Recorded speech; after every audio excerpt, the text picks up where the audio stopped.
Rio wakes up and finds himself in a realm of clouds with an angel standing in front of him. First of all, the angel informs him that he recently died, but he also says that Rio won't be going to the afterlife. Long story short, that damn truck got another one, so now Michael has to send Rio to another world so he can start a new life. From the information Michael has, Rio isn't going to receive any special mission or task to accomplish in the new world, so he is free to do whatever he wants. Rio says he would like to live a slow and relaxing life, and Michael is fine with that, but first he needs to give Rio a basic rundown of the world he will be reincarnating into. It is a magical world called Phi, and roughly 20% of the population can cast spells with their natural elements.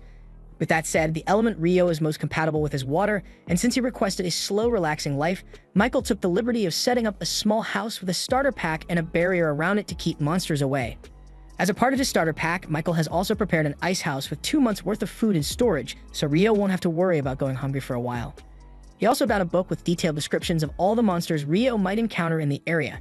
This is going to be helpful when Rio eventually encounters the beasts of the forest, but for now, he wants to try out his new magic. He heads outside and yells out the incantation water ball, causing a sphere of water to appear in his hand, so magic seems a lot easier than he expected it to be. But he can also do it by just thinking of a water ball, so the incantation isn't really necessary. Now that he knows he can use magic, he heads straight for the bathhouse and starts filling the tub with water, but he soon realizes that he only knows how to make warm water. There's no way he can enjoy a bath that isn't hot, so he heads outside and immediately starts working on a fire to heat up the water. But unfortunately, he has no idea how to start a fire like this. He eventually gives up and lays down on his back, but then he looks up at the sun, and it gives him a good idea. Rio grabs a basin and fills it with water, then he tries focusing on it to compress the water while removing the heat. Eventually, ice begins to form, and after a little more practice, he is able to shake the ice into a magnifying glass so he can use the sun to start a fire. He then uses that fire to heat up a nice bath, so by the end of day 1, he can finally relax. With what he learned from creating the ice, he should be able to create hot water on his own if he just adds heat to the water instead, so he will have to start practicing that soon. The next morning, Rio is having breakfast when he starts thinking about his future. Michael only gave him 2 months worth of food, so he's going to have to go hunting eventually to replenish his stock. However, he's pretty sure a single knife won't be enough to handle the monsters out in the forest, so he decides to start training his offensive magic. The first thing he does is try shooting a water ball at a tree, and it works just as he had expected it to, but a little ball of water probably isn't going to be very helpful in combat. However, he knows of a way to make the water's impact stronger, so he forms another water ball, but this time, he concentrates all the water into a single point for extra pressure. It's a great idea in theory, but he still isn't skilled enough to put much force behind it, so his water jet is the equivalent of a squirt gun right now. Rio thinks back to something Michael told him before he reincarnated. Magic is all about imagination, so he needs to have a clear picture of what he's trying and continue working towards it until he gets better. After a few days of constant practice, Rio's water jets are starting to look decent, but it's still nowhere near strong enough to kill a monster yet. Additionally, Rio has also managed to get the hang of creating hot water, so he can now make warm baths for himself when he wants, although he still needs to work on temperature control. The next morning, he wants to start working on his ice magic again, so he heads out and tries creating ice out of thin air this time.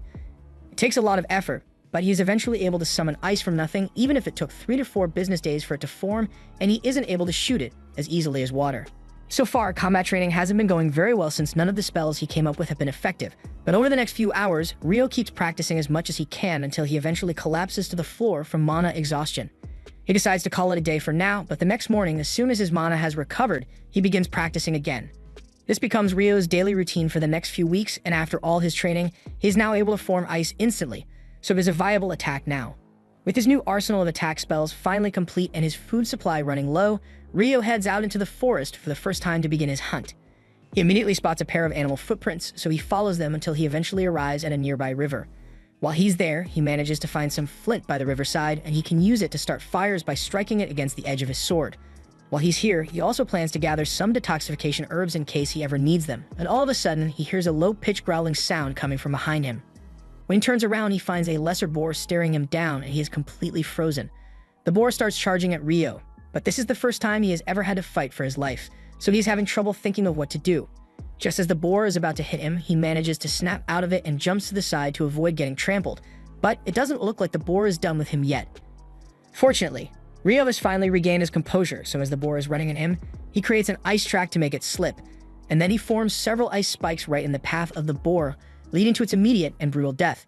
After processing the boar meat, Rio takes a look at the monster book to read about it, and apparently the lesser boar is the weakest monster you can encounter in that forest. The whole book is meant to be a guide for beginners, so most of the monsters in it are pretty basic, but there are 2 extra pages at the end of the book which seem important. One page talks about dragons and how they are creatures powerful enough to destroy entire cities on their own. The book recommends running away immediately if he ever encounters one because he'd stand no chance of defeating it, although he probably wouldn't be able to outrun it either, so he'd be better off begging for mercy. There's also a page here talking about something called a demon, but there's not a lot of information on it, so all the book says is that if you ever run into one, you're doomed. The next day, Rio goes out hunting again, but while he wasn't paying attention, he is suddenly attacked from above by a giant assassin hawk. The hawk is able to use wind magic to slash through its prey, so Rio is forced to run while creating ice shields to block the razor wind. He knows how tough hawks are to deal with, so he would rather not fight it, but there's no way he will be able to outrun it, so his only option right now is to fight back. He raises his hand and begins casting his water jets, but the hawk manages to dodge his attack and swoops down with wind magic to strike Rio. However, Rio reacts in time to create an ice shield, slashing the hawk across the eye and causing it to slam headfirst into the ground. A few moments later, the hawk regains consciousness, although its eye has been permanently damaged, so it flies into the air to retreat. But before it leaves, it takes one final look at Rio to memorize his face, because now the hawk has a personal beef with him. Rio is relieved that he managed to survive, but this really isn't what he was expecting his new relaxing life to become. While Rio was being chased by the hawk, he ran so far that he ended up getting lost in the forest until late into the night, and while he was trying to find his way back home, he happens to come across a glowing lake with a Dullahan standing in the middle, and it looks like it has spotted him. As time goes on, Rio continues his training, and now he is able to hunt and preserve food for himself with relative ease. His water magic has also gotten a lot stronger, allowing him to create sharp ice sheets and bring them down with great force in an instant. His water jet has also become strong enough to cut through solid rock with ease, so his compatibility is pretty good now. But ice magic isn't the only training he has been doing lately. Ever since that day he was spotted by the Dullahan, he has gone out into the forest late every night to fight it. Headless horsemen weren't mentioned in the monster guidebook at all, so it is either not a monster or it's simply too advanced for the beginner guidebook. Either way, Rio still plans to fight it, so he charges forward with his ice stick and begins swinging. This is more of a training session than an actual fight because the Dullahan outclasses Rio in both strength and skill, but Rio is still doing his best to block the Dullahan's attacks with his ice shields, but he still ends up getting taken down in a matter of seconds. The Dullahan has never said a word to Rio, but for some reason, Rio feels like he has taken on the role of a teacher trying to whip him into shape. Just then, the Dullahan raises its sword and uses water magic to extend its blade. Rio is surprised to learn that the Dullahan can use water magic as well, but after demonstrating how the sword works, it hands it over to Rio and walks out onto the lake. Sometime later, Rio was out hunting as usual when he was suddenly attacked by the same assassin hawk from last time. He doesn't recall it being black last time he saw it, so he assumes it must have worked hard to evolve just so it could come back for a rematch. The hawk dives toward Rio and launches several wind slashes, so Rio puts up 5 layers of ice walls to protect himself. However, since it has evolved, the hawk's wind slashes are so strong that they instantly shattered all of Rio's ice walls. And now he's starting to get really nervous. He starts darting across the field while putting up ice walls to block any incoming attacks, and when he finally sees an opening, he counterattacks by launching several ice spikes. However, the hawk managed to dodge the spikes with a sudden burst of speed, and that's not all either. It opens its mouth and screeches at a frequency that interferes with Rio's magic, so all of his ice shields disappear, and he is practically defenseless. But the hawk still isn't done yet, so it begins hovering in front of Rio, and he can tell that something big is coming, but he doesn't know when it is. Moments later, Rio can feel electricity in the air as a bolt of lightning is shot straight at him, and an attack like that would have been fatal. But luckily, he was able to use his stick as a lightning rod and jump away to save himself. While Rio is recovering from the partial shock he just received, the hawk comes down and tries to finish him off with its talons. But at the last second, Rio pulls out his ice sword and parries the attack. The hawk clashes with him a few more times, but thanks to all Rio's training with Dullahan, he is able to quickly locate a gap in the hawk's defenses and stab it through the neck. After the hawk falls to the ground, Rio approaches it because he can understand how it feels. It lost an eye because of Rio, so it desperately wanted to prove that it was stronger than him, which is why it evolved in the first place. But Rio has also spent his time trying to get strong, so in the end, the hawk still lost. After that, Rio begins walking home, but to his utter shock, he is suddenly confronted by a dragon. He remembers what the book said about dragons being unstoppable, so he believes he is doomed, but to his surprise, the dragon begins talking to him using telepathy. The dragon doesn't seem like it wants to hurt Rio in any way. In fact, it just stuck here because it is currently looking for a black hawk that came this way, so it was wondering if Rio might have seen it around here. Rio is glad that the dragon isn't hostile, but it is probably talking about the hawk he just killed, so he apologizes profusely and explains that the hawk attacked him, so he had no choice but to kill it. The dragon is surprised to hear that a human like Rio could kill a hawk, but he doesn't seem too upset about it. On another note, the dragon is rather intrigued by the sword Rio is carrying because he recognizes it as the Fairy King's. And for him to have given it away to a young boy, Rio must have done something to get on his good side. The dragon has taken a liking to Rio, and Rio has a few questions he was hoping to ask since he still doesn't have much information about this world. He and the dragon end up talking for a few hours until it is late into the evening, but their conversation is cut short because the dragon needs to return home now. Rio thanks him for answering his questions, and the dragon thanks him as well because it has been ages since he got to have such an interesting conversation. The two of them say their goodbyes, but while that is happening, Michael is up in heaven reviewing the paperwork for Rio's reincarnation when he notices something he missed earlier. It looks like Rio was given the hidden trait of eternal youth for some reason, and Michael thinks it's strange because he hasn't seen someone with a hidden trait since he sent a hero girl to Fae 10,000 years ago. One day, Rio heads down to the beach because he has been craving salt recently, but when he gets there, he finds the wreckage of a washed-up ship. He approaches the ship to see if there are any survivors, and he finds a body lying next to it, but when he checks on the guy, he realizes the man is already dead, so there's nothing he can do to help. However, just then, Rio hears the sound of someone grunting on the other side of the beach, so he looks over there, and he is pleased to see that someone actually survived the wreckage. The ship was destroyed by a giant sea monster during a massive storm, so Abel was certain he would meet his end at sea, but to his surprise, he wakes up in a warm bed. All of his stuff has been set aside on the table next to him, so he grabs it and starts exploring the area because he has no idea where he is. He heads outside in hopes of spotting a landmark or something, but all he can see around the house is a thick tree line. Just then, Rio comes out of the house and he says he's glad to see that Abel is back on his feet. Abel is shocked when he realizes Rio is here because he couldn't sense him approaching him at all, but aside from that, he thinks Rio is dressed really weird. He's about to ask why Rio has no sense of style, but then he realizes that it would be rude to say something like that right off the bat, so instead, he first thanks Rio for saving his life. Rio says there's no need to thank him since all he did was carry Abel's body here, but unfortunately, Abel was the only one left alive by the time Rio found them, so the rest of the people aboard the ship are long dead. Abel is a bit surprised that other people washed up alongside him, but he tells Rio that he doesn't have time to worry about their deaths too much because everyone else on that ship was an illegal smuggler. Rio isn't exactly sure what Abel means by smugglers, but for now, Abel must be pretty hungry after surviving a wreck like that, so Rio offers to make some lunch for him. While they are eating, Abel eventually asks Rio why he's wearing nothing but a loincloth, so Rio explains that he doesn't have any clothes to wear. Abel asks why Rio doesn't just go out and buy some clothes, but then he stops himself because he thinks Rio may not have enough money to buy necessities for himself, and it would be rude to bring that up now. Rio is indeed broke AF right now, but even if he had money to spend, he wouldn't be able to buy anything because there are no towns or villages anywhere near his house.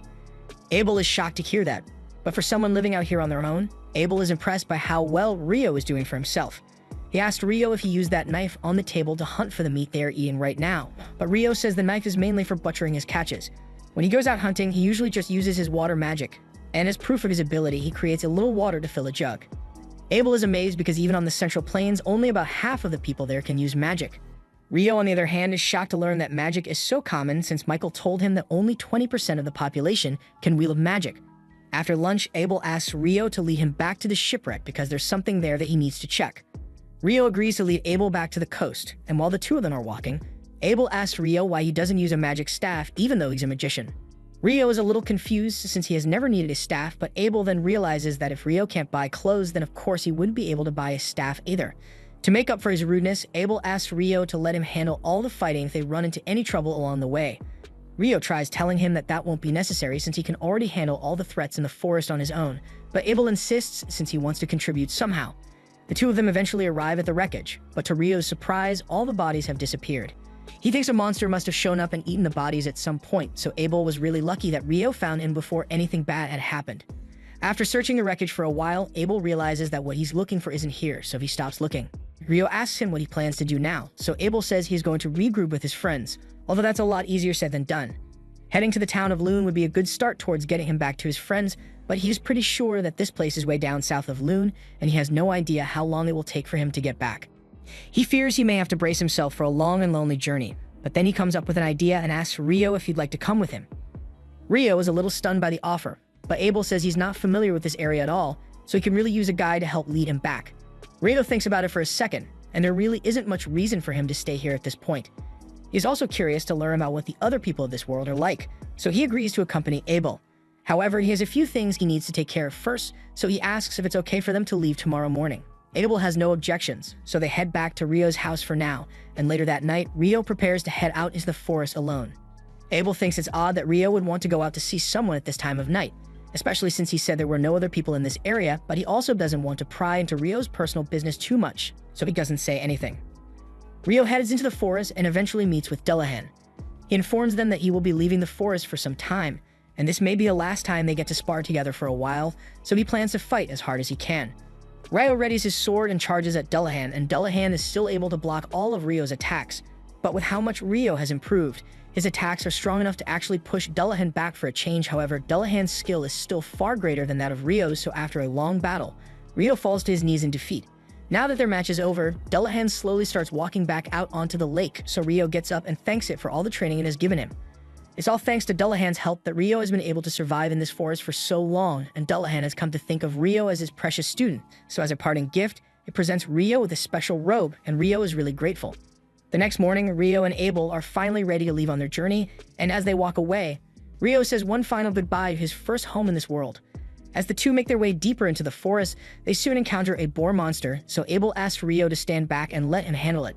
He draws his sword and charges at the boar while calling out a combat skill called Total Impalement, and in an instant, a hole is blown clean through the boar's body. Rio is amazed by what he just saw, so he asks Abel what combat skills are, and Abel explains that those who can't use magic fight with techniques called combat skills, which allow them to do incredible things like what Abel just did to that boar.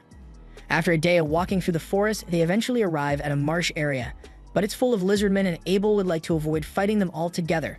So he suggests that he and Rio should circle around through the woods. However, while they are taking the detour, Rio senses something slowly creeping up on them, so he has Abel's attention and informs him that the lizardmen are following them. Abel says they are going to have to fight them off, so he readies his sword, but Rio tells him there are too many lizardmen for Abel to fight on his own, so he's going to deal with them using magic. Abel doesn't understand how Rio intends to defeat a group of lizardmen on his own, but as the lizards emerge from the tree line, Rio immediately shoots them down with several icicles. Abel is shocked by what he just witnessed, but they are still in the middle of a battle, so he's going to have to save his questions for later. Once all the lizardmen have been dealt with, Abel asks Rio to explain what kind of spell he just used. Rio doesn't understand what Abel is talking about since all he did was cast several ordinary icicle spells, but from what Abel has been told, a mage should only be able to cast one spell at a time. Abel got the information from a wind mage, so Rio thinks the limit of one spell at a time must be unique to wind magic because he has never had any trouble multicasting with water before.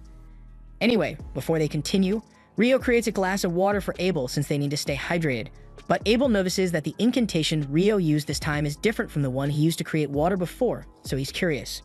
Rio doesn't actually need to use incantations at all, he just thinks they sound really cool, but he doesn't want Abel to think he's weird, so he pretends nothing changed. They eventually make it out of the forest and into an open field, but without realizing it, they had accidentally wandered into a rock golem field, so Abel and Rio have to block the rocks being thrown at them. This is the first time Rio has ever seen rock golems, and he is surprised because they look nothing like what he had expected. Abel runs ahead and tries using his Total Impalement skill on the golems, but even though he managed to carve a hole through one of them, the golem seals itself back up in an instant, so he won't be able to make much progress like this. Since the golems are able to heal, Rio thinks they need to destroy them in one attack, and he has the perfect spell in mind for the job. He asks Abel to give him some space because he has something he wants to try, and once Abel is out of the danger zone, Rio uses his magic to summon an ice cube, a really big one. He then drops the cube on two of the golems, and even he is a little scared by how destructive that attack was. He does the same thing to the rest of the golems until there's only one left, but this one isn't moving anymore for some reason. Rio assumes the golems must have been absorbing energy from the ground to power their attacks, so now that this one has fallen over, it can't do much anymore. They also spot a massive magic stone at the bottom of the golem, so they plan to take it with them, but it's too bad that they can't get any more since all the other golems were crushed.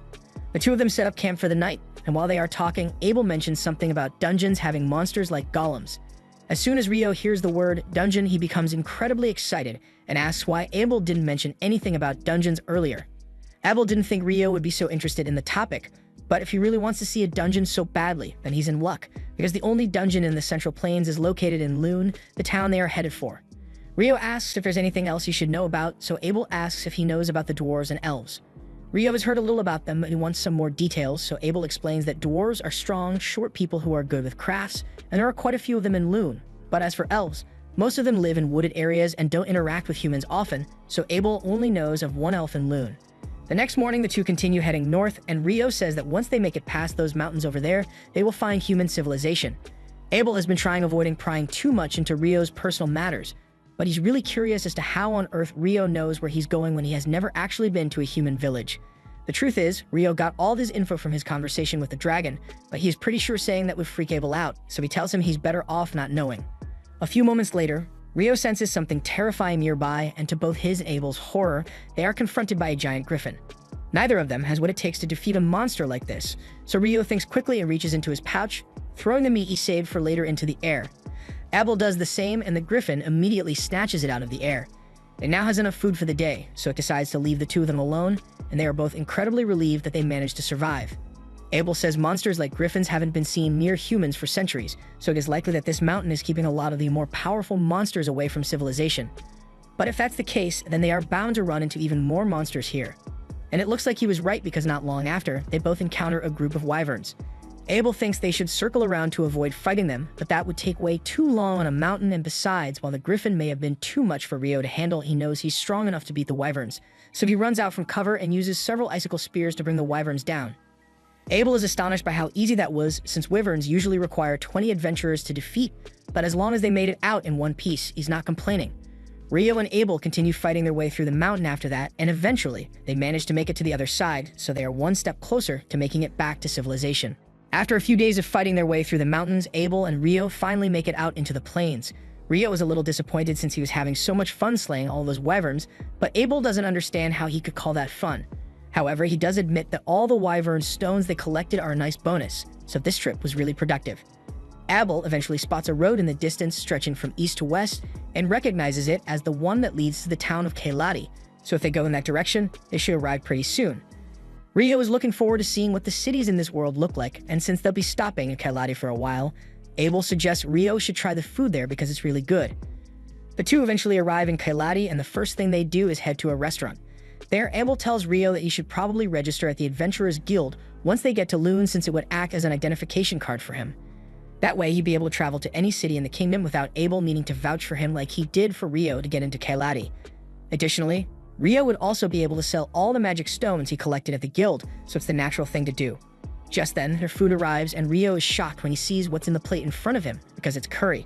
He never even considered that curry might exist in this world, and as someone who has been eating bland meat and vegetables since he got here, he is dying for some spice. The next day, Rio and Abel leave Kailati to continue their journey, and after a while, they finally arrive at the city of Loon. As they approach the gates, the guard posted out front recognizes Abel, and he is shocked to see him because he was declared missing months ago. Abel says it's a long story, but basically the only reason he made it back alive was thanks to Rio. Nymer enthusiastically shakes Rio's hand because he is grateful that he saved his friend. Nymer is still on guard duty, so he doesn't have time to catch up properly with Abel, but he does ask where Abel is headed. Abel says he's going to go to the guild first, since everyone there is probably still worried about him, and while they are at it, he plans to get Rio registered as an adventurer. Normally, you'd start out as an F rank, but with an endorsement from a high-ranked adventurer like Abel, Rio should be able to start at D rank. Anyways, when your rank is high, you'll be allowed to take on quests with higher difficulty, and in turn, you'll get better rewards. But considering the number of wyvern gems Rio got, Abel doubts he will need to worry about money for a while. Rio asks if wyvern gems are really all that valuable, and according to Abel, they are so valuable that selling them all at once might cause the market to crash. So he's probably going to have to let the guild master figure out what they should do with them. Once they arrive, Abel walks in, and as soon as he is seen, everyone gathers around because they all thought he was dead. It's clear that Abel is really popular here, and Rio doesn't want to get in the way of Abel's reunion, so he decides to step out for a moment. He starts taking a walk through the city when all of a sudden, he bumps into an elf girl, and she happens to recognize his robe as one that can only be gotten from the King of Fairies. If Rio was given a robe, then the King of Fairies must have really taken a liking to him. She thinks Rio is interesting, so she'd like to talk to him, but she's got urgent matters to attend to, so she has to go. Rio is about to chase after her, but at that moment, Abel comes out looking for Rio because he wants to introduce him to all the people at the guild. Abel tells everyone that if it weren't for Rio, he never would have been able to return home. The guild patrons are all really thankful for Rio's help, so they give him a warm welcome, and Rio is starting to like it here. After Rio's introduction, Abel takes him to the front desk so he can get registered, and while he's there, he asks the receptionist, Nina, if it would be possible to raise Rio's rank to D with his endorsement. Nina is surprised to hear this since Abel has never endorsed someone before, but Rio is more than qualified.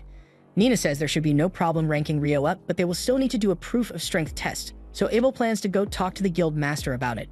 Nina says the two of them can wait in the meeting room while she calls the guild master over, so Rio and Abel take a seat. As soon as the guild master is informed that Abel has returned, he rushes into the meeting room, and he is incredibly relieved to see that Abel is still alive and well. Abel apologizes for making the guildmaster worry so much about him, but Hugh is just glad to see him again. He then notices the young magician standing in the back, so Abel introduces Rio as the boy who saved his life. Anyway, Abel mentions that he was hoping to rank up Rio's registration with an endorsement, and Hugh is fine with that. But he's still going to need to confirm Rio's strength before he can authorize any upgrades. Abel tells him that won't be a problem because Rio is a lot stronger than he looks, and as proof, he shows him the bag full of wyvern stones. After inspecting the stones, Hugh confirms that they indeed belong to wyverns, but he is starting to get concerned because if there are this many wyverns in the area, they could overrun the country in an instant. Abel assures him that he doesn't need to worry about that since the wyverns they encountered were south of the Malefic Mountains, so they won't be coming here anytime soon. Rio is baffled by the mention of the Malefic Mountains because he has never heard of that place before, but Abel explains that those were the mountains they passed through to get here. The Malefic Mountains are so dangerous that even high-rank adventurers don't go anywhere near it, so the fact that Rio and Abel made it through these mountains alive is an amazing feat on its own. Abel asks if this will be enough to prove that Rio is strong, and Hugh agrees that Rio is definitely qualified for the rank up. Just then, the members of Abel's party show up because they heard the news that Abel was alive and well, so they had to come see him in person. Abel apologizes to his teammates for making them worry, and they probably got a lot of catching up to do, so Hugh says he will let them use the meeting room while he gets started on the paperwork for Rio's rank up. Hugh leaves Rio into another room, and Nina later comes in with the items for Rio's guild registration. First, they need to fill out his form, so Nina asks him a few questions about his class, and Rio answers that he's a water magician. He has also never been in a dungeon before, so Nina suggests he should take part in the dungeon training course that's held every month. Rio seems really excited about getting to see a dungeon in person, so he agrees to sign up for the training course. Nina tells him the course starts in 2 days at 9 o'clock, and Rio is surprised. He wasn't expecting the people of this world to use the same units of time he's familiar with. Moving on, Nina asks Rio to place his hand on this crystal to complete his registration, and when he does, all of his information is filled out onto a guild card. This guild card will be Rio's ID from now on, and now that he's officially registered, he heads outside to meet Abel. He asks what Abel wants to do now, and he says he intends to buy Rio some new clothes and a staff as a way of showing his appreciation, and Rio appreciates the gesture, but he has never really needed a staff. Most mages require staves to use their magic, but for Rio, he's perfectly capable of casting magic without one. Besides, he uses a sword for close combat anyway, so his staff would only get in the way. More importantly, Rio has a couple of questions he'd like to ask Abel. They spend a few hours talking, and Rio finds out that this world uses a 24-hour day system just like Earth, with 7 days a week and 30 days a month. It also uses the metric system for measurements, so Rio assumes someone must have been reincarnated here before him and had a huge impact on the way the world works now. It's getting pretty late now, so Abel thinks it's about time he heads back to the guild, and as the guest of honor, he says Rio has to come too.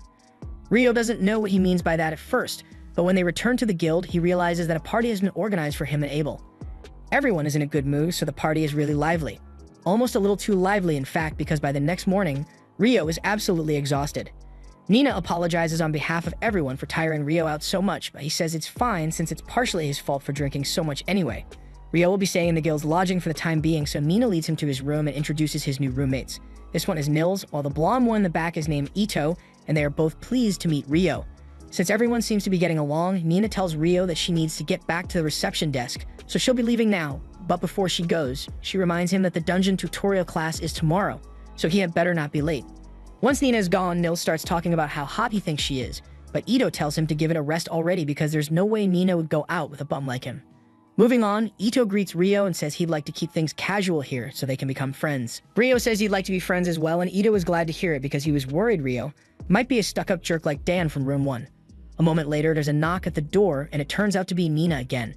She apologizes for the interruption, but she just got a newly registered adventurer in need of lodging, so she wants to set him up in this room as well.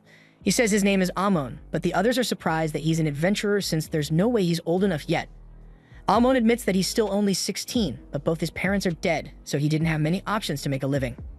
Ito tells Amon that it's nothing to be ashamed of since that's how most people end up becoming adventurers in the first place, and apparently, Amon plans on taking the dungeon course tomorrow as well, so Nina asks Rio to go with him. While Rio is getting acquainted with his new roommates, Abel is telling his party members all about what happened while he was crossing the Malefic Mountains, but the mage, Lynn, simply refuses to believe that a boy like Rio is capable of such strong magic. Sure, ice walls can be made with magic, but they are usually so thin that they can't block any damage, and something like conjuring a giant ice cube to drop on your enemy is simply impossible. Abel asserts that he saw Rio do it with his own eyes, but Lynn still can't accept it. Power like that goes against all the fundamentals of magic that she spent her life studying, and she's getting angrier by the second at the thought that a kid is way more powerful than she is. But Abel is still confident that he knows what he saw. From what Abel has described, the only other person with similar abilities they can think of would be the famous Inferno Magician.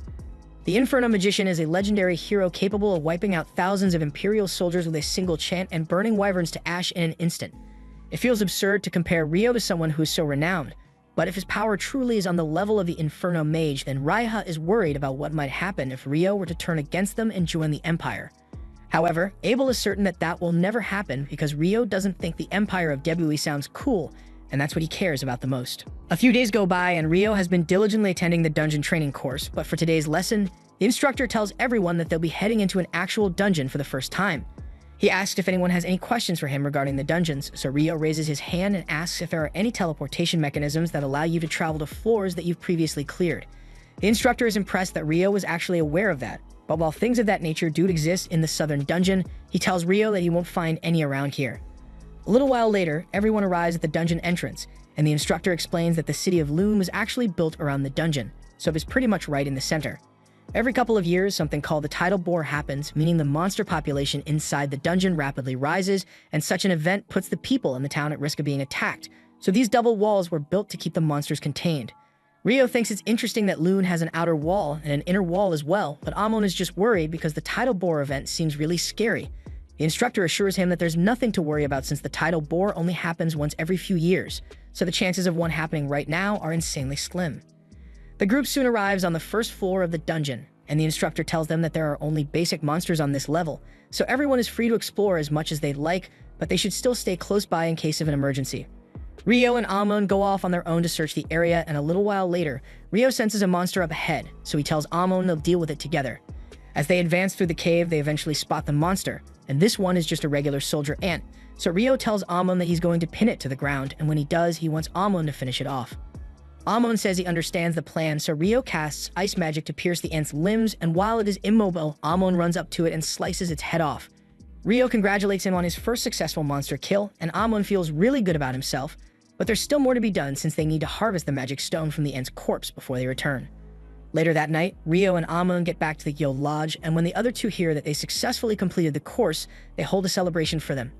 Ito is honestly impressed because he didn't expect Rio and Amon to be able to defeat a soldier ant on their first trip into the dungeon, but Amon says he didn't really do much. It was Rio who held the monster down for him, but Rio says Amon deserves at least a bit of credit because he was the one who dealt the finishing blow.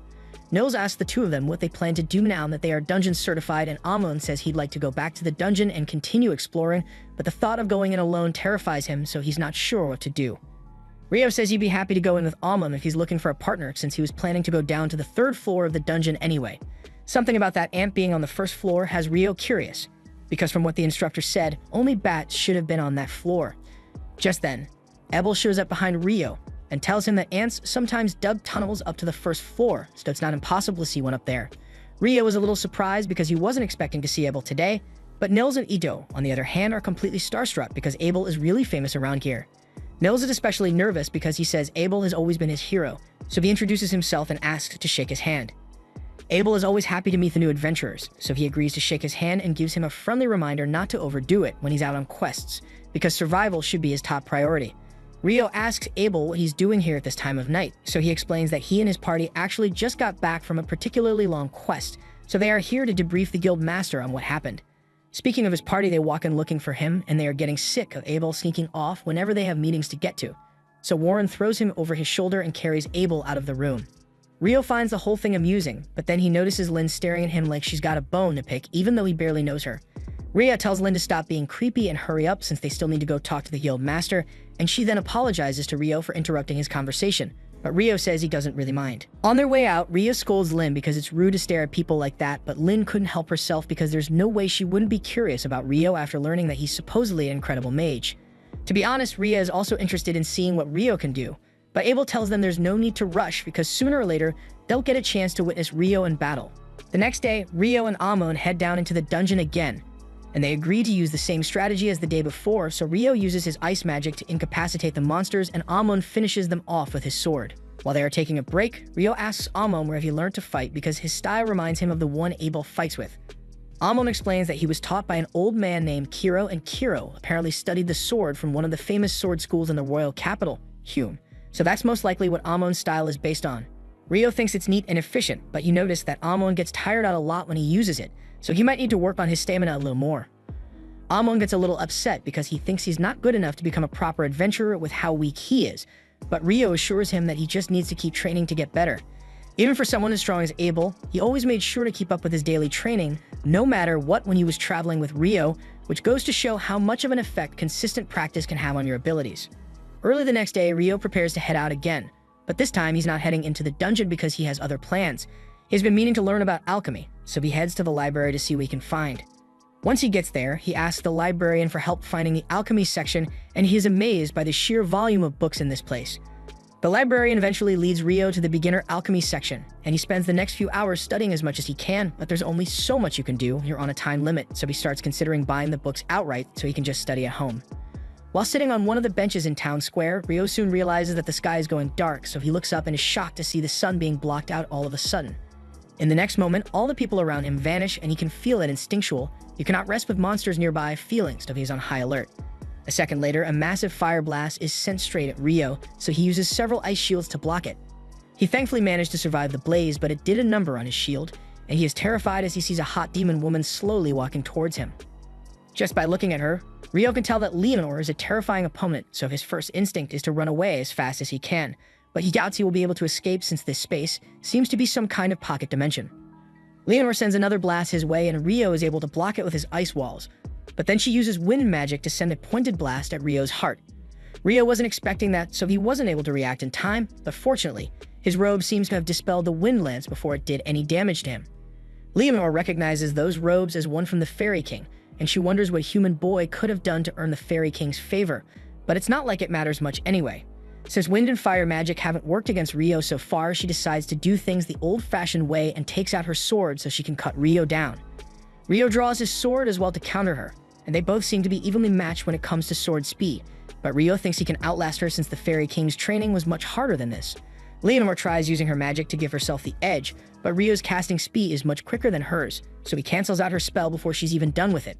The two clash again, and once Rio spots an opening, he unleashes a barrage of icicles in an attempt to incapacitate Leonor. However, she uses fire to melt most of the ice, and then creates two large rock walls to block out the rest. Unfortunately for her, the rocks weren't strong enough to stop Rio's pressurized water jets, so she gets caught off guard and is sliced up a little. Rio takes the opportunity to rush in for a finishing blow, but when he clashes swords with her, he notices that her wounds are healing, so she must have a healing factor, and minor scratches like that probably won't be enough to slow her down.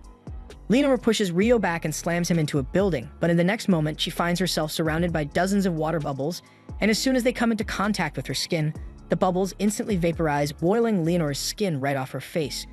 She buries herself in rocks to hide from the boiling water, and once she has recovered, she is ecstatic because that was the first time a human has ever made her feel real pain, and she kinda liked it. She would love to keep fighting with Rio, but unfortunately, the cloister zone is about to expire, so her time is up.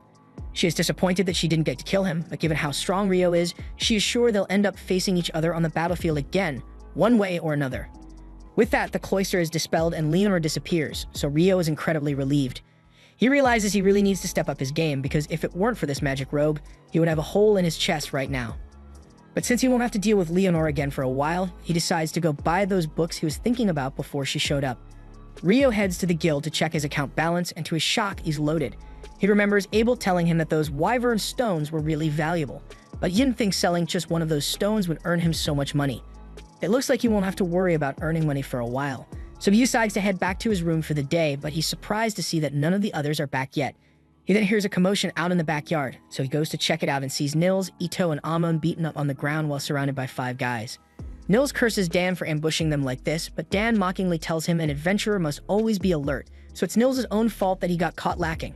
By the way, Dan has no reason to be doing this, he's just being a jerk for the love of the game. But Rio doesn't appreciate him messing with his friends like that, so with no warning, he uses his ice magic to knock out 4 of the guys standing there, leaving Dan all alone. He asks Dan if he's going to run away now that he has no backup, but Dan assumes Rio must suck at hand-to-hand combat since he's a mage, so he throws a haymaker, and Rio promptly makes him throw up his lunch as well. Now that Dan has been taken care of, Rio goes over to his friends and offers Ito a recovery potion so he can use his healing magic on the others. Even though he got jumped, Nils feels terrible about letting himself get beaten by Dan, but Rio tells him it's not his fault since he must have been exhausted from doing dungeon runs with Amon all day. Anyway, since he's just as exhausted as they are, Rio suggests they all take a nice dip in a hot bath to relax, and while they are in there, Ito uses his healing magic to heal Rio's wound. Luckily, there were no broken bones, but he can tell that the attack had a lot of force behind it, so it would have been bad news if it had hit his heart. Rio tells him the attack actually was aimed at his heart, but he just barely managed to dodge enough to redirect it to his shoulder. Although it still really hurt. The others are shocked when they hear that Rio was nearly beaten when they know how strong he is, so they ask him what he could possibly have been fighting.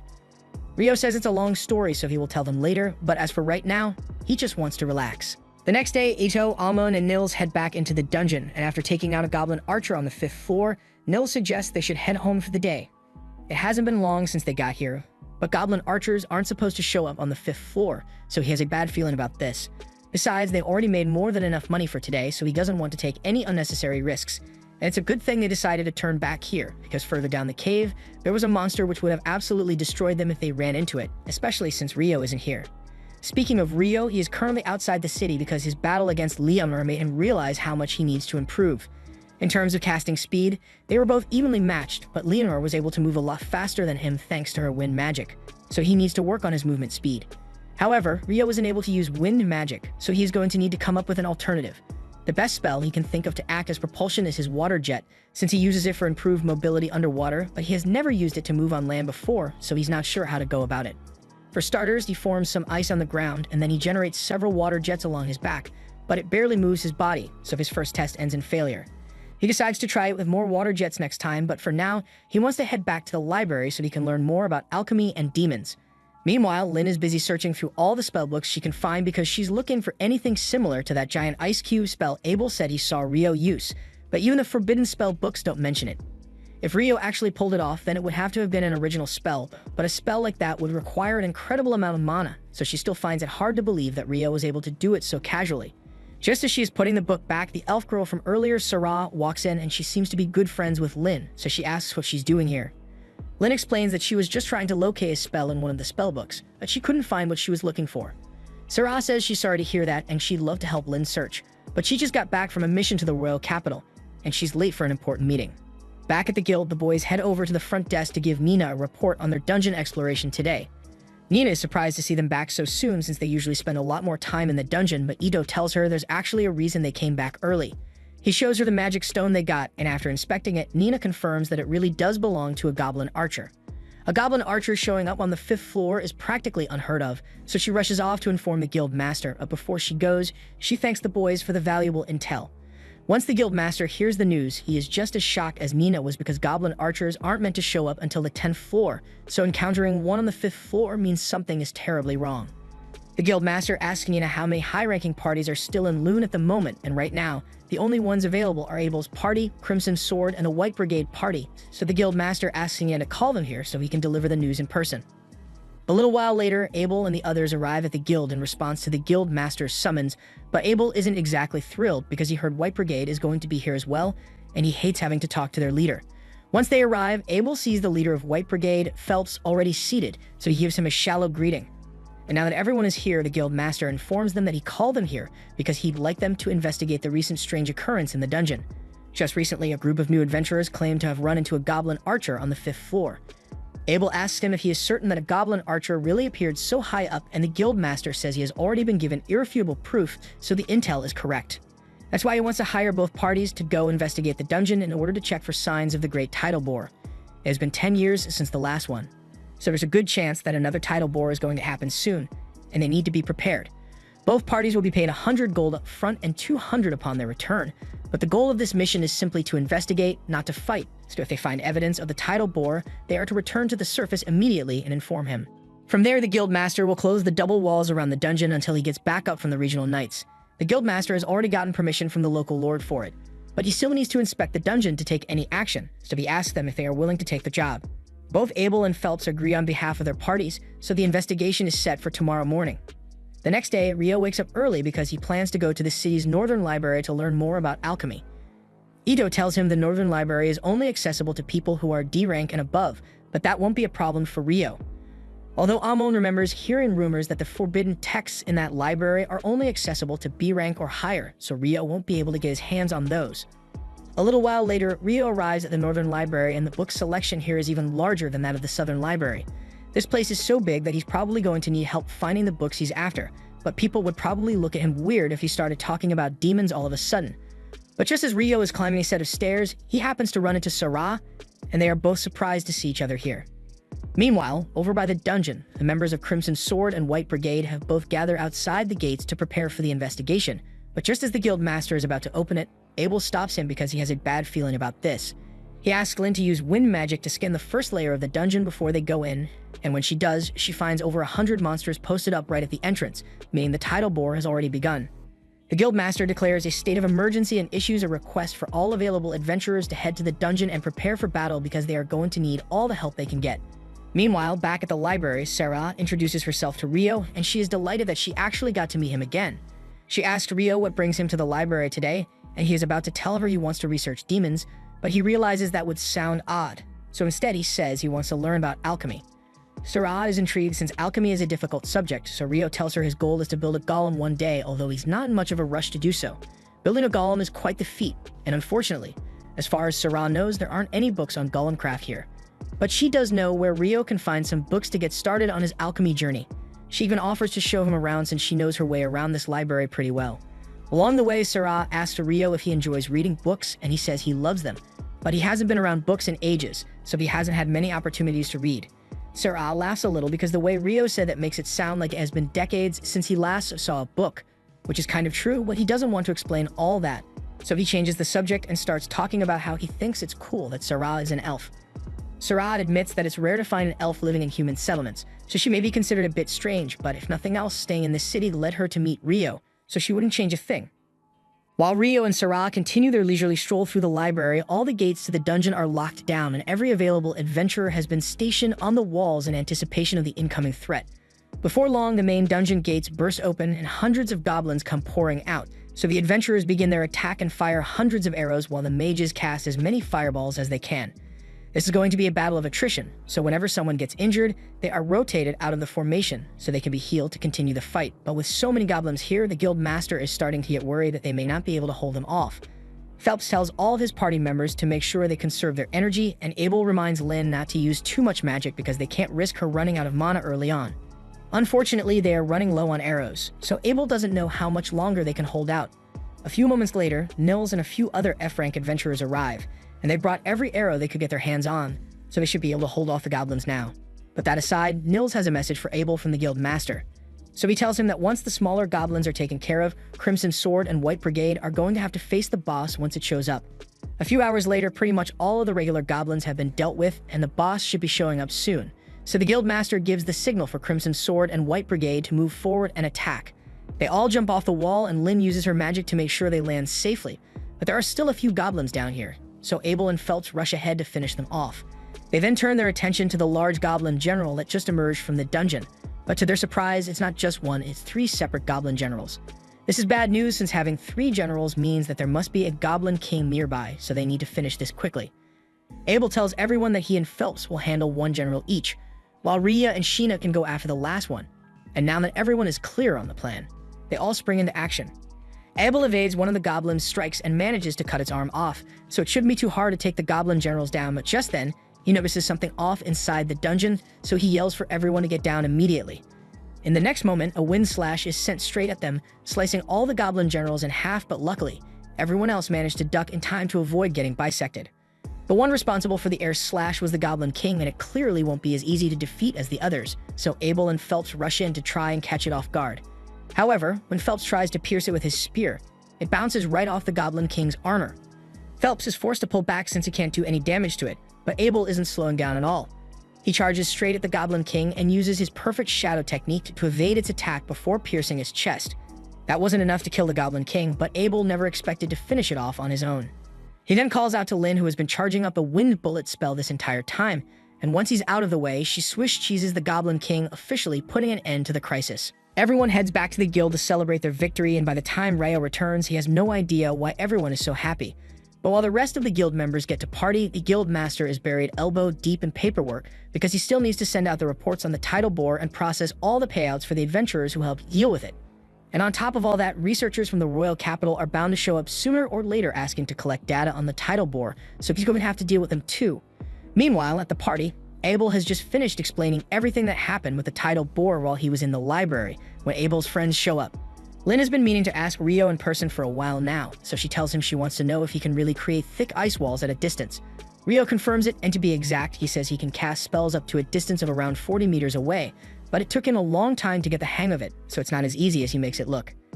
Even with that being the case, Lynn has never heard of someone being able to use magic at such a distance, so she asks Rio if it's some kind of original spell, and if so, then she wants to know what incantation he uses to cast it. Rio says he'd be glad to show her later, but as for the incantation, he kind of just makes it up on the spot, so she can use wherever she wants. Just then, Nils points out that most of the food is already gone, so if Rio doesn't hurry, he won't get anything to eat. He excuses himself to go grab some food, but Lynn is still confused by what he meant when he said he just goes with the flow for incantations. Abel then informs her that Rio only uses incantations because he thinks they are cool, but he is perfectly capable of casting spells without saying a word, and that sounds even more absurd to her than the ice walls did. Early the next morning, Nils, Ito, and Amon all gather at the guild to look for a job, but they are disappointed to see the job board completely empty. Just then, Rio happens to walk by, and he asks what the three of them are doing since they usually be out working by now. Unfortunately, after the tidal bore yesterday, the dungeon was closed down for inspections, so they won't be able to go there for a while. They were hoping to find a resource-gathering job to get by in the meantime, but with all the items that were dropped during the tidal bore, there isn't much demand for resource gathering. Their problems aside, they ask Rio what he's doing, so he tells them he is actually looking for some magic copper ore because he needs it to begin practicing alchemy. Ito recalls hearing that magic copper ore is super expensive, and Rio tells him he's right since the last store he went to told him it would cost 50 gold pieces for a single copper piece.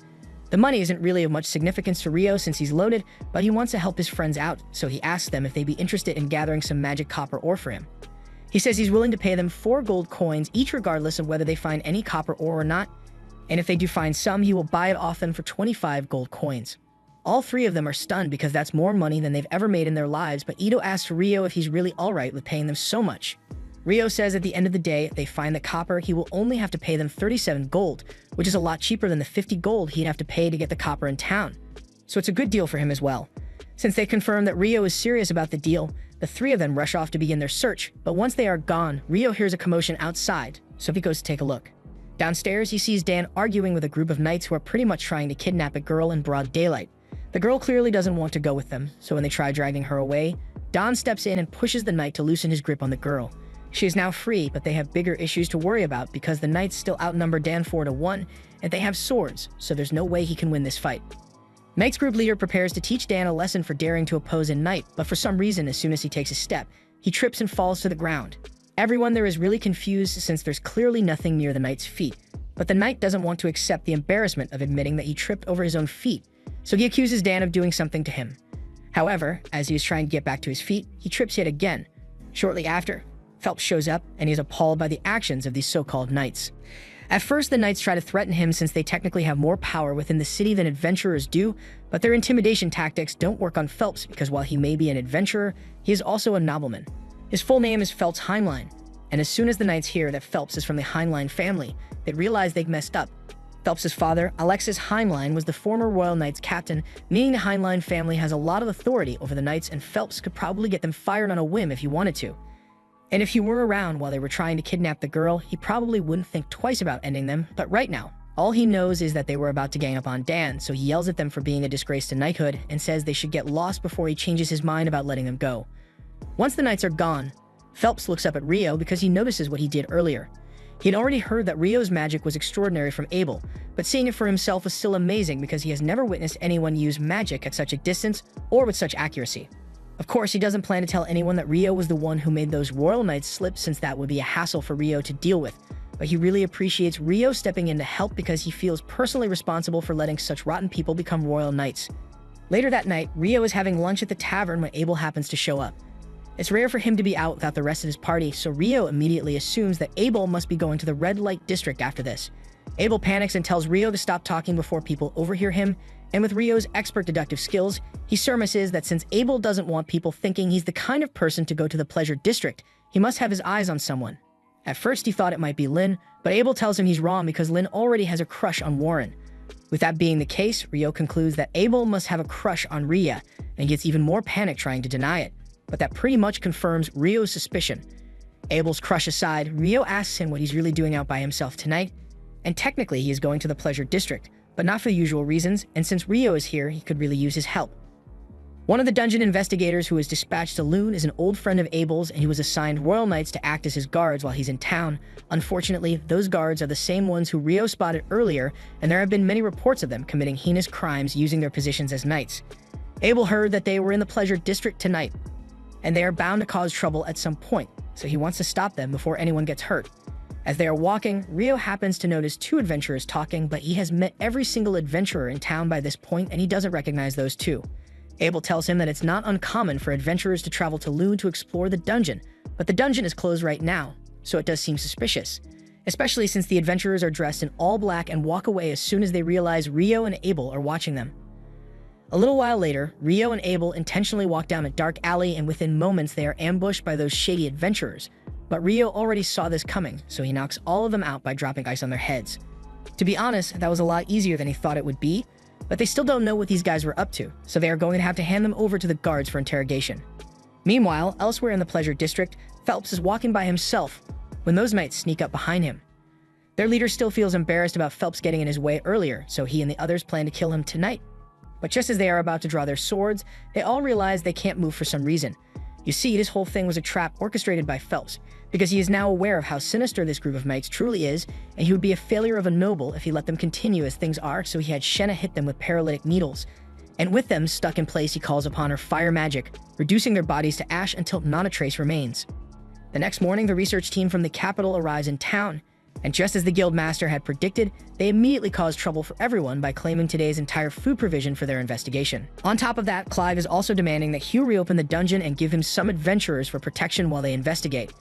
Hugh tells Clive he is being unreasonable because they don't know what state the dungeon is in right now, and it could be really dangerous, but Clive reminds him that he has been given full authority over the investigation, so Hugh has to do whatever he tells him. The advisor, Arthur, apologizes to Hugh for Clive's behavior and promises to replace the supplies that were taken from the town, which Hugh greatly appreciates, but Clive still refuses to give up reopening the dungeon to go in. Hugh eventually concedes and says he is willing to open the dungeon for Clive, but he makes it clear that if anything goes wrong, neither Hugh nor the city of Loon will be held responsible. It will all fall on Clive's shoulders. He is starting to have second thoughts now that he realizes he will have to face the consequences if anything goes wrong, but he can't back down now after how much he has argued over this. He eventually agrees to Hugh's terms, but there's still a matter of finding adventurers to accompany the research team. A little while later, Rio is heading to the cafeteria when a girl comes running out and asking if he can show her the way to the Adventurers Guild. Rio is on his way to get lunch, but since she needs help, he takes her to the guild. The girl's name is Natalie Schwarzkopf, and she's here to deliver a letter requesting the aid of Abel's party in defending the investigation team in the dungeon. Rio is surprised to hear that an investigation team is being sent down there since the dungeon is closed, but Abel is sure someone must have pulled some strings to force Hugh to reopen it. The reason the dungeon was closed in the first place was because decades ago, after a tidal bore, an A-rank party was sent down to investigate, but none of them ever returned. Even her leader, who was practically an S-rank superhuman, was never seen again. And if whatever was down there was enough to take out an S-rank, the guild didn't want to take any chances. So from then on, it became policy to close down the dungeon whenever a tidal bore occurs. Rio is intrigued by the story, but he is also pretty hungry, so he's going to have to go now. Once Rio is gone, Lynn asks if Natalie is really part of the Schwarzkopf family, since they are renowned for their legendary water magic. Natalie confirms it, so Lynn asks her if she has ever heard of magic that allows a mage to create an ice wall at a distance. Natalie says she's not sure something like that is even possible, so Abel tells her that as hard as it may be to believe, Rio is actually capable of creating an ice wall 40 meters away, and on that note, he wants to warn everyone here that under no circumstances are they to pick a fight with Rio. And if they do find themselves up against him, they should just give up and surrender because there's no way they'd be able to beat him even if they all fought him at once. He also tells Natalie that if she ever needs help and she can't find any of them, then she should go to Rio for help. 3 days go by and Rio's friends finally get back from their mission, and they manage to gather 2 magic copper ores, so Rio pays them 90 gold coins in total, and they are really thankful because they won't have to work for a while with this much money. Meanwhile, down in the dungeon, the investigation team has already made it all the way to the 7th floor, but strangely, they haven't seen a single monster yet, so they continue heading deeper. Eventually, they happen to stumble upon a black square in the side of the wall, and none of them have any idea what it is since they've never seen anything like it before, but Clive is ecstatic since this is a prime anomaly for analysis. He immediately orders everyone to set up the measuring equipment so they can send data back up to the surface, and once they do, the analysis team, including Natalie, will begin scrutinizing the data to identify the anomaly. However, as soon as Clive's research team sticks the mana density gauge through the gate, everyone there is instantly teleported away, and the surface team loses contact with them. By the time they realize what's going on, they find themselves in the middle of a grassy plain, and thankfully, none of them seem to be injured, but they have no idea where they are, and they can't see Clive or his research team anywhere. Elsewhere in the fields, Clive had his team begin gathering data on their surroundings as soon as they can, because if his hypothesis is correct, then the gate must have teleported them all to a new location. That means there is a very real risk of being attacked, so everyone needs to be on their guard, but Clive is actually glad that this happened since it will give him greater insight into the theory that the monsters from the tidal bore originated from the 38th floor. And as the one who discovered the teleportation gate, he's sure to get a promotion to the head of the department once they get back to the surface. But that's only if they make it out alive, because the creatures down here don't seem like they're going to be friendly. Back on the surface, Natalie and the others on the research team are still trying to figure out what happened to the adventurers when the locator suddenly turns back on. It only transmits a signal for a moment, so it's not enough to communicate, but based on the information they got, it looks like the expedition team somehow ended up on the 40th floor of the dungeon. But that makes no sense since they were on the 10th floor a moment ago. Just then, a man named Christopher walks into the tent, and he introduces himself as one of the researchers from the College of Magic who came to participate in this investigation. He understands that he and Natalie's research team are technically rivals, but he says he needs to know if anything strange has happened in the dungeon, so he would appreciate it if they could tell him what they know about it. Natalie and the rest of the research team are a little hesitant to reveal such sensitive information, so Christopher explains that a little while ago he was entering the dungeon with the adventurers designated for the second research expedition.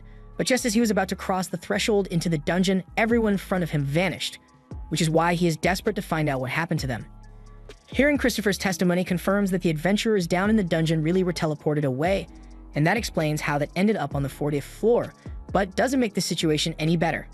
At this point in time, the furthest any adventurer has ventured into the dungeon is the 38th floor, and it is said that from that floor onwards, it would be difficult for even an EB rank party to survive, let alone all the C and D rank parties that joined. Fortunately, Abel's party was among the people sent on the first expedition, so he and the others should be able to protect everyone for a while. But things are going to get bad really soon if they don't figure out a way to rescue them. When Natalie hears that Abel and his entire party are stuck in the dungeon, she remembers what he told her before he went in. So she rushes off to the library to find Rio and ask him for help. Meanwhile, back at the guild, Nina enters Hugh's office and informs him that something has gone wrong with the investigation. The team that was sent in randomly disappeared after stepping in, and all contact has been lost, so Dean Christopher is requesting Hugh's presence so they can figure out what's going on. Hugh immediately shoots up from his desk and tells Nina that he's heading there right now, but while he's gone, he wants her to keep the details of the situation secret until he gets back, because the remaining adventurers find out, it might cause a mass panic. At the same time, Rio is making his way through the library as usual, but he isn't making much progress on his research since he has no idea where to find the books he needs. He really wishes Sarah were here since he's sure she'd know where to find the books he needs, and he's in luck because she happens to be standing in the next aisle over. Rio is elated to see her, so he walks over and explains that he's been trying to look into records of eclipses and tidal bores, but he has no idea where to look. Sarah says she'd be happy to help since she knows exactly where those records are. Personally, she thinks there's a connection between the eclipses and the tidal bores, because before the tidal bore occurred, there was an eclipse 2 days prior, and historically, the same pattern has repeated itself over and over. With that said, it took a ton of research for her to make that connection, so she wants to know why Rio is suddenly so interested in the topic. However, Rio can't exactly tell her that he fought a demon in the middle of town during the last eclipse, so he changes the subject and asks Sarah if she knows why magic stones change color. She knows Rio is hiding something, but she decides to let it go for now and explains that the color of a magic stone changes depending on how long the monster has lived. Rio already knew that, and that's part of the reason he's so interested in the tidal bore, because according to the reports, all the magic stones obtained from the tidal bore monsters were clear. Right now, people assume monsters come up from the lower levels during a tidal bore, but the clear magic stones indicate that all those monsters had only recently spawned in. Rio recalls that the records of all the other tidal bores reported the same clear magic stone phenomenon, and Rio is surprised because he didn't think such detailed records would be available here. Sarah tells him that the records are actually in pretty bad shape, and they're all on parchment, so even the librarian don't know about them, but she knows exactly where they are, so she can show him if he'd like. Meanwhile, on the investigation team's end, they still haven't been able to figure out where they are, and considering the fact that they were teleported here, they aren't sure if they are even within the dungeon anymore at this point. Arthur asks the researchers if they've gotten any of their tools working again, and he is told that the transmitter is back online, so the surface team should be able to locate them now. The others think that means someone will come to rescue them, but Arthur isn't so sure about that. Abel asks him if there's something he's worried about, so Arthur explains that the air here just feels strange. If you had to describe it, it's similar to the feeling you get when you're inside the Sanctuary Square spell, and that spell is the ultimate defense, so it can deflect all magical and physical attacks. If this area is similar to that, then that means they've been trapped inside some kind of barrier to cut them off from the outside world. Abel is starting to understand the gravity of the situation, so he asks Lynn to use her probe spell to search the area for anything of note. Lynn does so, and her wind magic detects a large group of people around 500 meters away.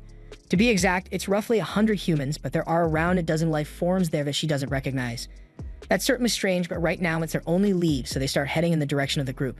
Meanwhile, back on the surface, Hugh has just been informed that the investigation team was teleported down to the 40th floor, and Hugh can't believe how unlucky this is because even if he were to gather every single adventurer in town for a rescue mission, they'd never be able to make it down that far. On top of that, they still aren't sure what caused the teleportation in the first place, so Christopher says it would be too risky to send anyone down there as things are now. They're just going to have to wait and pray that the investigation team is safe, but when we take a look at the team, they are anything but safe. Hellfire is raining down on Clive's research team, and while some of the mages were able to put up shields in time to defend themselves, many weren't so lucky. Clive is having a hard time understanding how things turned out like this, but he is certain about one thing. Those creatures that are attacking them match the description of the demons Clive read about once, and if they are truly as terrifying as the records mention, then they are screwed. A group of adventurers charge ahead to try and catch the demons off guard, but they are all slashed to pieces within seconds, and those who manage to survive end up getting burnt to ash. Abel's group soon arrives at the scene, and they are horrified by what they are witnessing because this is a bloody massacre. Rhea takes one look at the monsters and realizes that they are demons, so she warns everyone that according to records, demons are the enemies of gods and angels, and they are far stronger than any regular human, so defeating one is no small feat. They all have questions about why demons would be in a place like this, but Arthur says they can think about it later because right now, they need to save Clive's team. He orders all the mages to get ready for a pincer attack, so just as Clive and his men are about to be overwhelmed, a barrage of magic javelins pierce the three demons attacking them. The mages are spamming every ranged attack they know at the demons, and the sheer number of spells seems to break through their defenses, but there are still a lot of demons left, so Arthur orders everyone to get ready to launch another barrage. The demons try to counterattack with their fireballs, but the mages already had a shield prepared, so they are about to launch their attack without interruption. With the way things are going, Arthur thinks it'd be possible to win if they could keep up this pace, but the mages have limited mana to work with, so they'll likely run out of mana before all the demons are defeated. When that happens, Abel and the others are going to have to take over, so he unsheaths his sword, and as he looks out onto the battlefield, he spots one demon that looks particularly menacing. He tells his team to charge in single file behind Warren, and as they make their way across the field, he shields them from all of flames. Once they are close enough, Abel begins cutting down the demons, and Lynn and Rhea start firing off spells to pierce them. They manage to take out most of the demons like this, but Lynn eventually collapses from mana exhaustion, and Rhea doesn't have much mana to work with either, so Abel is on his own now. There are 6 demons left, but Rhea warns him that the boss over there is most likely a demon prince. A demon prince is the immature form of a demon lord, and there is no record of anyone aside from a hero managing to defeat one. That isn't very encouraging, but Abel decides to go in anyway because he doesn't have much of a choice. These guys are definitely scary, but the terror he's feeling right now isn't as bad as the time he faced the griffin, so he can at least give it a shot. He manages to cut down 2 of the demons in one go, but that gets the demon prince's attention, so it fires an energy blast at Rhea and Lynn, forcing Warren to jump in to save them and knocking all 3 away. Now it's just Abel and the demon prince left on the battlefield, and for a moment, Abel tries to convince himself that he can win a one-on-one against the demon prince, but that hope is immediately dashed when the demon prince Flash steps in front of him and knocks his sword away. Abel remains calm and keeps his sword up, but internally, he knows there's no way he's winning this fight with such a huge gap in strength and speed. Just then, Clive hits the demon prince with a powerful spell from across the field, but it does almost nothing against it, and now the rest of the demons are targeting Clive's group, so his shield is destroyed, and his group is left to be consumed by the flames. The situation is only going to get worse from here, so Abel decides to go all in and uses his zero-turn skill as the demon prince charges at him. This skill allows him to deflect the demon prince's sword and then make a 0-point turn to aim for its neck, but somehow the demon prince was able to see it coming, so it dodges his strike and smacks him away. Abel can barely stand now, so the demon prince walks up, and he is about to decapitate him, but at the last second, Abel hears a distinct drop of water, and in that moment, Rio comes crashing through the ceiling. Rio is glad he managed to find Abel in time, and Abel is convinced that he must be hallucinating, because he never would have expected to see Rio at a time like this. Rio tells him that there are a lot of people who are worried about him and the others, so they should head back as soon as they can, and he'll handle the monsters here in the meantime. Abel tries to warn Rio that the monster is a demon prince, but Rio thinks he's joking because he has fought a demon before, and this guy doesn't seem like he's anywhere close to her level. But then again, since this is essentially a baby demon lord, it makes sense that it's still so weak. He starts walking over to the demon prince, and the remaining demons try shooting fire at him.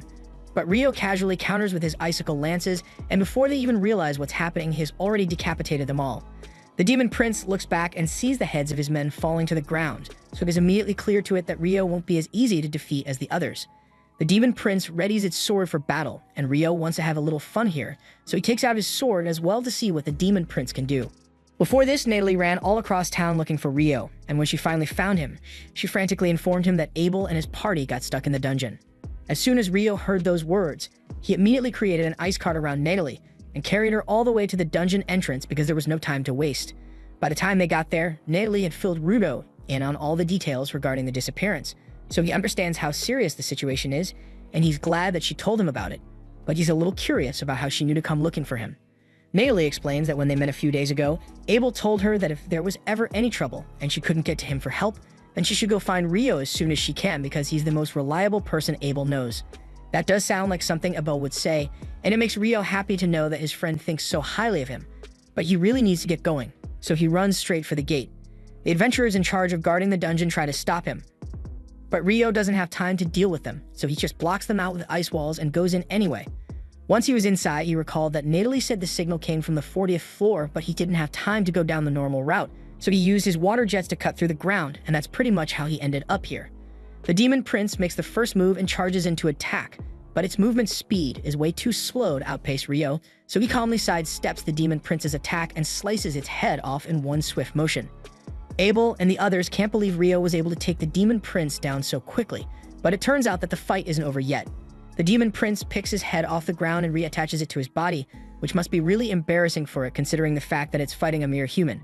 Rio can't deny that the ability to regenerate will be troublesome to deal with, but it shouldn't be too hard since there's nothing the demon lord can do to harm him. In fact, just to assert dominance, Rio creates over 200 abrasive jets around the demon prince, and before it could even grasp just how screwed it was, Rio had already shredded the demon prince's body to dust, and there's no way it's regenerating from that. The battle is now officially over, so Abel thanks Rio for his help, but Rio says words are cheap, so if Abel really wants to thank him, then he's paying for dinner tonight. Arthur introduces himself as an advisor from the Bureau of Royal Magicians, says he is incredibly grateful for what Rio has done because without him, they most certainly would have died here. But Rio says there's really no need to thank him because he would never hesitate to help people in trouble. If anything, he wishes he could have gotten here sooner, because then there would have been far fewer casualties. Arthur agrees that this truly is still a tragedy, so he says that once the mages have recovered a bit of their magic, they'll start collecting the remains of those who perished so they can have a proper burial. In the meantime, Abel asked Rio to help him gather magic stones from all the devils, since he'd like to use the money to support the families of the deceased. Rio is more than happy to help, but there's something that has been bothering him since he first arrived here. When he dropped down from the 39th floor, he felt like he had entered some kind of barrier, but after he killed the demon prince, the effects seemed to have disappeared. And that's not the only strange thing he sensed either, because from the probe spell he performed on his way down here, he could feel something odd over by the staircase. They plan to go investigate on their way out, but for now, they need to start collecting the magic stones. Even in Arthur's many years as a mage, this is the first time he has ever really seen a devil's magic stone, and there aren't any reliable records of them either. Because devils tend to appear out of nowhere, there has been speculation that they are able to use space-time magic, but that theory has never been confirmed. Elsewhere in the world, the hero's party has just activated an altar used to summon the demon lord, and a few moments later, a portal opens up right in front of them. Leonor steps out of the portal, and the hero calls her the demon lord, which has her really confused since last time she checked, that's not her title. She honestly just came here because she felt some strange energy and wanted to check it out, but after hearing that this guy is a hero, it gets her all excited since a hero must be really strong, and she's always down to have a good fight. The hero raises his sword and declares that he will kill Leonor today, and she eagerly welcomes the challenge. But a second later, all her expectations come crashing down as she realizes that this loser is weak as hell. She was barely even trying to hit him, but her sword went clean through his chest, so she's really disappointed. She pulls her sword out and looks over to the hero's friends, all completely petrified and unsure of what to do next. Leonor doesn't particularly enjoy killing people, so she teleports behind the mage and tells the group to just pack it up and go home, because if the hero was that weak, then none of them would survive half a second against her. Also, they might want to start attending to their friend over there since she didn't hit any of his vital organs, so he still has a good chance of surviving if they treat him quickly. The party does the smart thing and accepts Leonor's mercy, so they rush over to start healing the hero, and while they do that, Leonor heads over to the altar. She's still really disappointed that the fight was such a letdown, but the magic gem they used to summon her is quite interesting, so she's satisfied with the outcome of this trip. She teleports the gem into her storage and the hero yells for the Demon Lord to wait, but Leonor is getting sick of the misunderstanding, so she tells everyone that she's not the Demon Lord. The group can't believe it because if she's not the Demon Lord, then how could she be so strong? Leonor doesn't really know how to answer that since from her perspective, the hero party is just really weak, but she does give them a little credit because she's sure that at their current level, they could probably defeat the real Demon Lord if they worked together, but she's way stronger than that guy. The hero still can't wrap his head around the fact that creatures stronger than the Demon Lord exist, because how is he still to compete with that as a human? But Leonor tells him she has personally met a human who was just as strong as she is. His name was Rio, as she is recalling correctly, and fighting him was a lot of fun. So if she had to power scale him, she'd say Rio was 10,000 times stronger than the hero currently is. After that, Leonor teleports away, leaving the hero's party to carry on with the rest of their day. At the same time, back in the dungeon, Rio and the other adventurers are on their way over to the staircase to return to the surface, and once they get there, Rio shows Arthur the anomaly he was talking about earlier. It looks like a magic gem, but Arthur has never seen anything like it before, so he's not sure what it's used for. He decides he wants to take it back with him to the surface to analyze it properly, so he stuffs the gem into a storage bag, and the group continues their journey. Everyone eventually makes it back to the surface, and Hugh makes preparations to take care of all the adventurers who were injured. In the meantime, Madeline meets with Abel and the others to confirm they are okay, and Abel thanks her for her quick thinking, because if she hadn't gone to get Rio, they never would have made it back.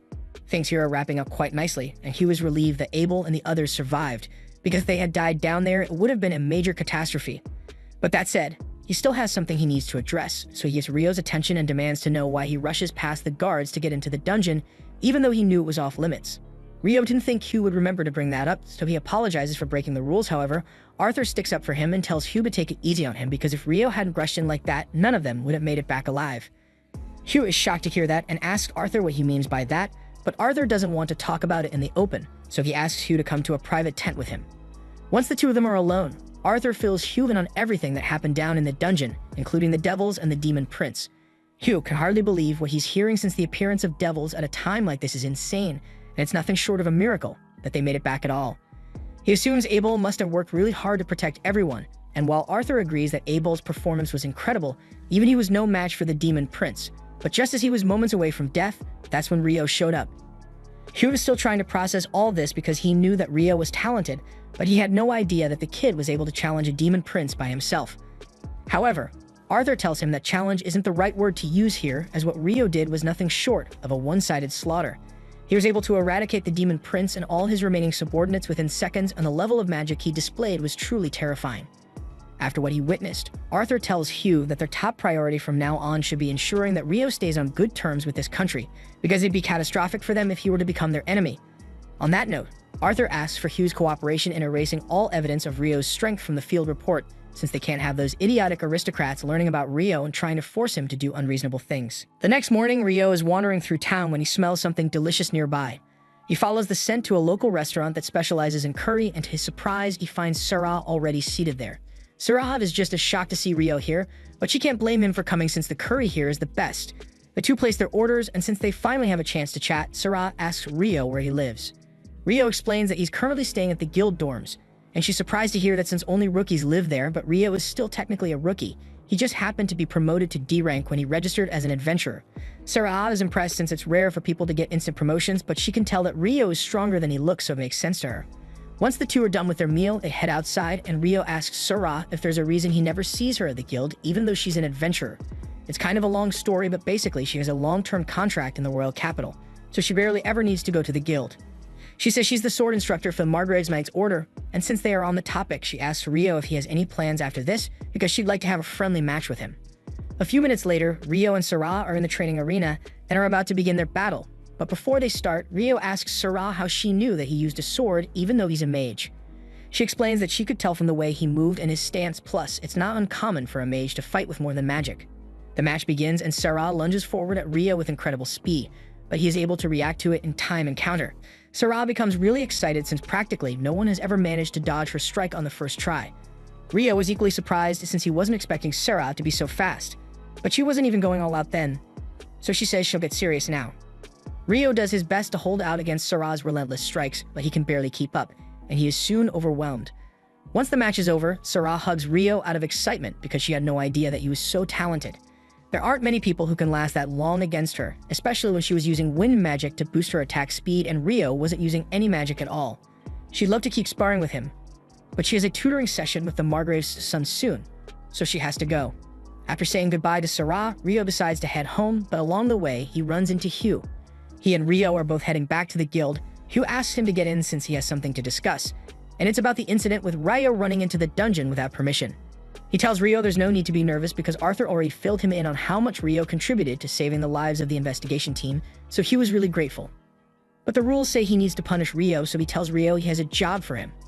Rio is a little confused since a mandatory job seems a little too lenient to be considered a punishment, but Hugh tells him not to read too much into it. He informs Rio that the job he will be taking is an escort mission, and it will involve a round trip to the city of Whitnash. This was the end of episode 8. Subscribe to not miss the next part.